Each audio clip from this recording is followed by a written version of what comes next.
ओशो की पद्धति में बहुत सारे मेडिटेशन शुरुआती दौर के और बीच में भी कुछ इस तरह के हैं जिसमें वो कहते हैं कि माइंड से हृदय पर आओ, हृदय से नाभि पर आओ, और वो कई उसमें यूज़ होता है। तो पहली बात तो ये है कि ये एक संकेत भाषा है। इसका मतलब ये है कि हम माइंड में, आज का मनुष्य माइंड में ज़्यादा एग्जिस्ट करता है। उसके जीवन की जो ऊर्जा है, जो कई तलों में होनी चाहिए समान रूप से बटी हुई, क्योंकि उस मनुष्य के अंदर कई तल हैं, नहीं, उसकी ज़्यादातर ऊर्जा माइंड में एग्जिस्ट कर रही है। इस वजह से कर रही है कि समाज का स्ट्रक्चर ही ऐसा हो गया है, काम का इतना दबाव हो गया है, प्रेशर हो गया है, तो माइंड में एग्जिस्ट कर रही है। तो जब माइंड में एक तल में ऊर्जा ज़्यादा एग्जिस्ट कर रही है, तो ऐसे में वो आध्यात्मिक संतुलन आएगा कैसे जीवन में?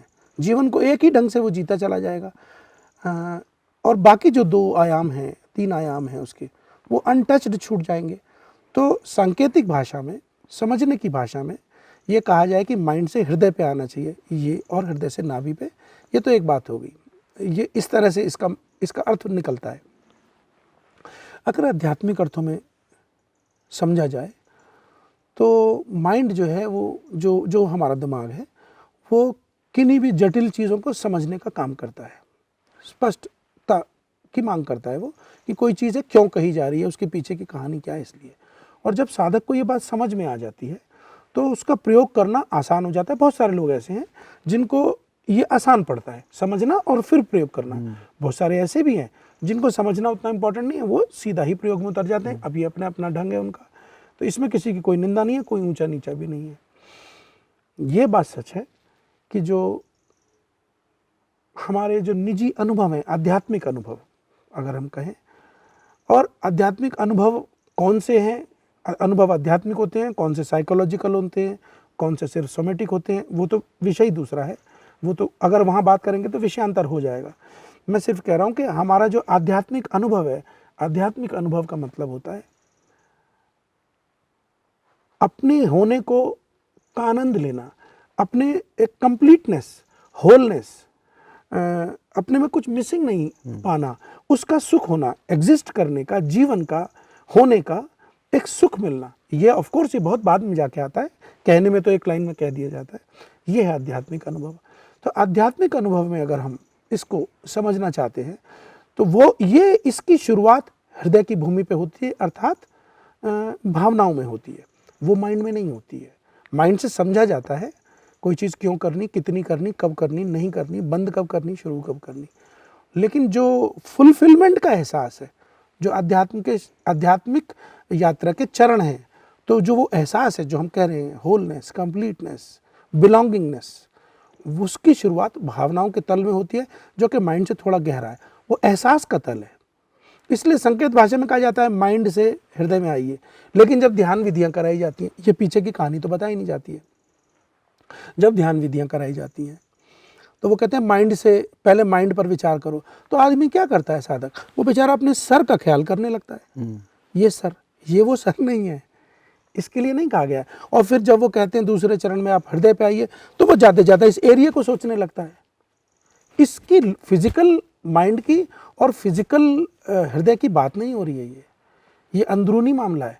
तो आप माइंड में विचार करें तो आप विचारों के तल में हैं तो माइंड पर हैं, और हृदय के तल पे जाइए तो आप एहसास कर रहे हैं सिर्फ अपने होने का, बैठने का, हवा का, दाब का, शरीर का, ये एहसास का तल आ गया। लेकिन साधक यहीं पे लगने लगता है। फिर वो कहते हैं नाभि पे जाओ, तो वो नाभि का मतलब है कि वो यहाँ बेली में सोचने लगता है। तो वो एक वो संकेत है। बेली का मतलब होता है अपने कर्म को, अपने एक्शन को, इसको संभालना। हम अगर अपने कर्म को और एक्शन को बिल्कुल शुद्धता से करने लगते हैं, जिम्मेदारी से करने लगते हैं, तो आप बेली में आने लगे। फिर आप जब कभी ध्यान देंगे बेली में, आप पाएंगे कि एक अलग तरह की गुणवत्ता और आपका एक अलग तरह का होना आपको महसूस होगा। उसका एहसास जनरली आपको इस एरिया में ही होगा। ये बात भी सच है। जब आप भावनाओं का एहसास करेंगे तो होगा इसी एरिया में, ये सच है। और माइंड का ख्याल करके सोचेंगे तो आपको यहीं पे महसूस होगा, क्योंकि एक्टिविटी इसी ब्रेन में है, इसी क्रेनियम में है, इसी हिस्से में है। और हृदय का एहसास लगभग यहीं पर होता है, क्योंकि यहाँ ज़्यादा फ्लो होता है ऊर्जा का। उसका अनाहत चक्र काफ़ी बड़ा चक्र भी है ये जो है, और इसका फ्लो भी यहीं पर होता है। बहुत सारे कारण हैं इसमें, बहुत ही सारे, उसको सबको दिमाग से समझा नहीं जा सकता है। ये एक मिस्टीरियस फिनोमेना है। और जो हम नाभि पे जाने का हम कह रहे हैं कि वो हमारे एग्जिस्टेंस का, सिर्फ होने का एहसास के लिए होता है। ये फिजिकल लोकेशन ये एक बात है, लेकिन विधि में इस तरह से करा दिया जाता है। तो इसमें कंफ्यूज करने की ज़रूरत नहीं है। माइंड सबके पास है, हृदय सबके पास है, और नाभि का जो एक्शन का फोर्स है ये भी सबके पास है। ये तीनों रिसोर्स सबके पास है।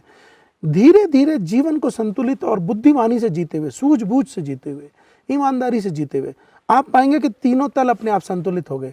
तो आप जब चाहेंगे आप हृदय का एहसास कर पाएंगे, जब चाहेंगे आप अपने होने का एहसास कर पाएंगे, यहाँ जिसको हम कहते हैं नाभि पर कहने के लिए।